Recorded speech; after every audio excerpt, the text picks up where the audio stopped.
You played many Native Americans over the years, and one of them, the Disney film Tonka, Tonka. With Sal Mineo. Even in Tonka, I was mean. I beat the hell out of a horse.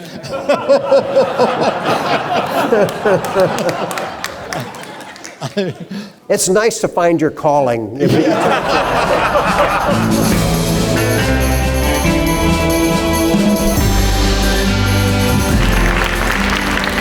During the 50s and 60s, there were many great Westerns, and our guest today, H.M. Wynant, did most of them. I'm talking about Matt Masterson and Sugarfoot and Bonanza and Gunsmoke and Cheyenne. They're all here, and so is he, H.M. Wynant. Thanks for joining us. Out of all those great Westerns, was there one that you thought was better than the rest? I'll always go back to the very first one, which I think was the best of all of them, Run of the Arrow. I was doing Tea House of the August Moon on Broadway, just about to close in it, when I got a call from RKO that they wanted me for my very first feature.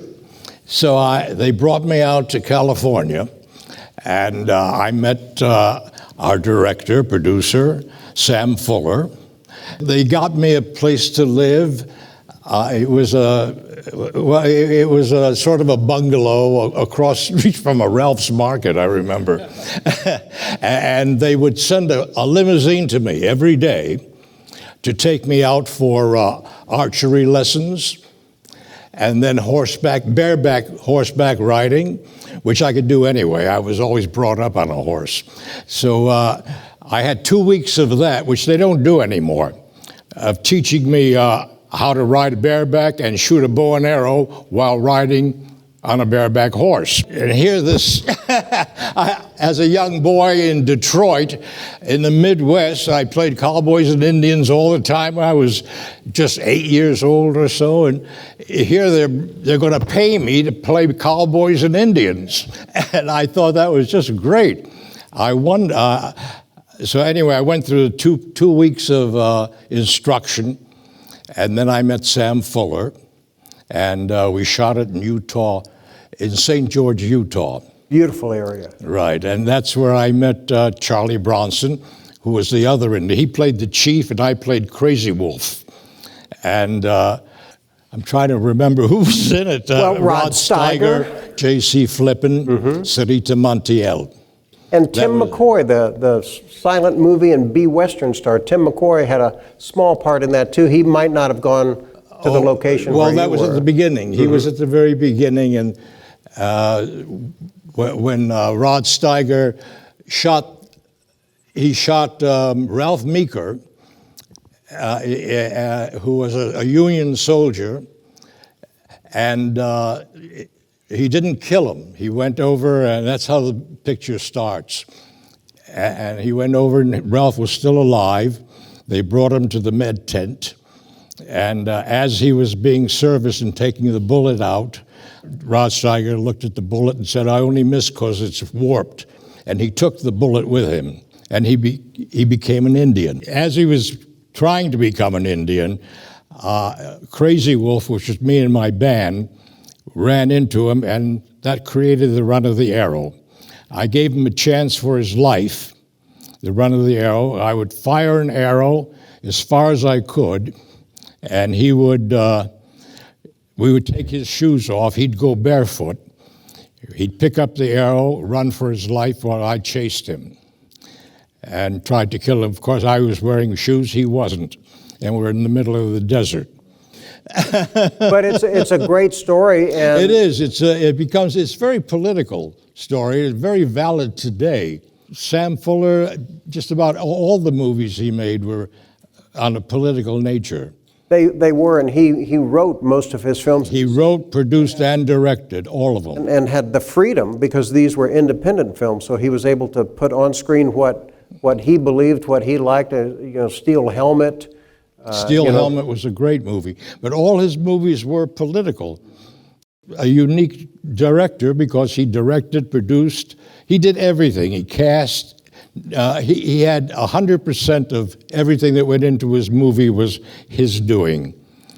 He accepted no help from anybody. And I understand he changed your name. Oh, God, yeah. On that film. They saw me on Broadway in Tea House of the August Moon and thought I'd be great for this Indian. Brought me out, and I had an ethnic name in New York when I was, and they didn't want the ethnic name. I laughed, and I said, okay. And I became H.M. Wynant. This was 1956. And that was my first movie. And I went on to play other Indians. On your TV shows that you did, the Western TV shows, is there a TV Western that you did that you think is probably better than the others? God, I don't know. I did so many of them. I looked it up this morning before I came here. It comes to like 60. Well, I know you did 8 episodes of Gunsmoke. Of Gunsmoke You alone, did half-hour Gunsmokes, you did hour black and white, you did hour color episodes. I did at least 60 television shows, all Westerns. And it's hard, they all come together. And I think Maverick is probably one of the best. Well, yes. And you did a couple Mavericks, I think. Why do you think that was the best? Oh, I don't know. I just think writing-wise, production, and the actors, your lead actors in Maverick were all wonderful. And there's a wonderful reality about it. I just thought it was one of the best. Well, it holds up. And I did them all. You really did all of them. I did a lot of Indians. In fact, back then, I did a lot of ethnic roles. Like Big Valley, I played Captain Chavez. And you couldn't do that today. Back then, there weren't very many Mexican actors or actors of ethnicities, and I was very good at doing all that. I could play French, Italian, Indians. I did all of the ethnic roles. Shotgun Slade, there's another one with Scott Brady. No, that reminds me. I did unbelievable amount of fight scenes. And the best one was Shotgun Slade. What's his name? Scott Brady. Scott Brady. Oh, yeah, I had a big one with him. Oh, I played such evil people. That was probably the most evil character I've ever played, was that one. It was called The Ring, and it was about, once the detective, Scott Brady, saw the ring, he'd know who the killer was. And it was given to my fiancée, Bethel Leslie, wonderful actress. And we promised never to wear it, not for a long time, because it would condemn me. So we have this meeting, me and Bethel Leslie in the woods, wherever we were, and she's wearing it. And I was in shock, and I read her out. I was so angry. And she said that she wore it because she was in love and all that sort of stuff. And I got so angry, I strangled her to death. Well, that was a bad guy then. I'd pick her up and throw her over the cliff. And toward the end, of course, Scott Brady finds me. We have this gigantic fight. Then I run off, and of course he gets his rifle, and I'm gone. Oh, I had a great fight scene with Elvis Presley, too. Tell me about Elvis fighting. That fight scene lasted about a minute. It took 12 hours to shoot it. Which film was that with Elvis? It happened at the World's Fair. Mm-hmm. I played the lead heavy in that. It happened at the World's Fair. That just doesn't seem like it would be a violent Elvis movie. Well, it was about smuggling, and I was the bad guy again, of course. And at the very end, I've got a gun on all of them, and the little girl bites my finger, and I drop the gun, and then there's a big fight between me and Elvis. Fight takes about a minute, but thank God that was the last day of my shooting on that film, because it took me 2 weeks to recover. But Presley was in great shape. Went to work the next day, he had no problem. So did he have a double for some of the fight scenes? Oh too? yeah, there were doubles there, but we did most of it. There were doubles there. And I think I had many fight scenes. In a wagon train, Pearlie Garnett's story. You were in a Gunsmoke episode where it's a flashback. It's so unusual. It was called Old York. And there's a bank robbery that's set in before the Civil War. And you're the leader of this gang, and you've already murdered somebody, and you take a hostage from the bank. And one of your gang members, Edgar Buchanan, younger, shoots you in the back to keep from killing the hostage that you had taken. Well, the hostage is a young Matt Dillon. That's really different for Gunsmoke to have that. Right. What do you remember about Jim Arness? Jim Arness basically kept to himself. He was a great guy, and I loved the way he studied. He would be given a script, he'd go on it, he'd read it, crumble it up, okay, let's shoot it. He'd shoot that page and throw the... That's how he learned his script. He would look at, blah, blah, blah, I got it. They'd shoot it, then that was over. Page by page. That's how he worked. It was wonderful to watch. But it's his show, he could do whatever he wanted, I guess. He was Matt Dillon, period. That cast were so real. Amanda Blake, his Kitty, and all of them, they were so real. They were such a family. When you go in there, you never call them by their real names. You call them only by their character names because that's who they were. Well, those really hold up well, too. Let me ask you a little something else about Elvis. What was he like during that time?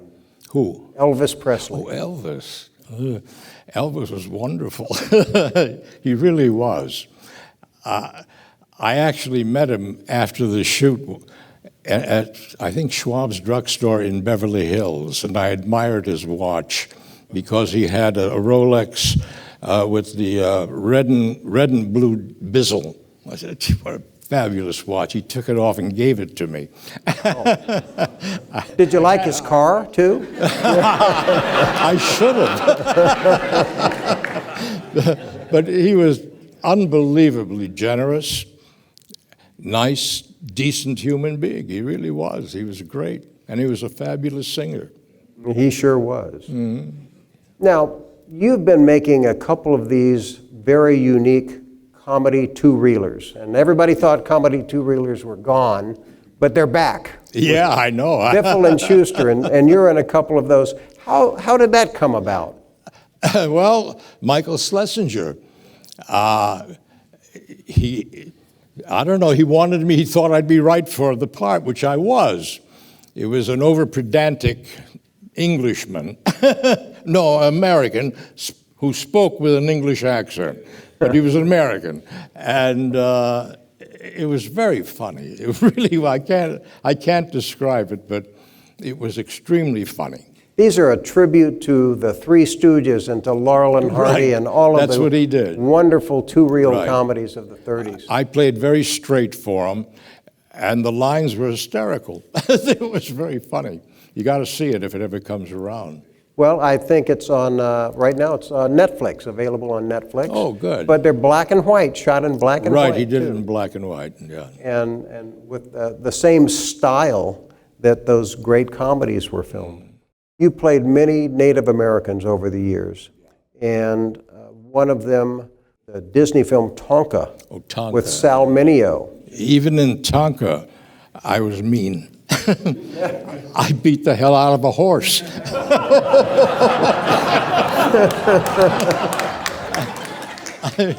It's nice to find your calling in being typecast. The thing, we also, within the movie was Custer's Last Stand, and my horse was in it, and I was, and the horse threw me on the ground, and stomped me to death. Another tragic ending. I got killed by the horse. Oh.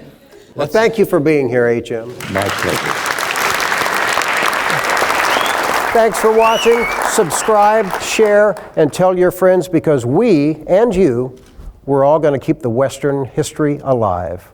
Thanks. See you soon.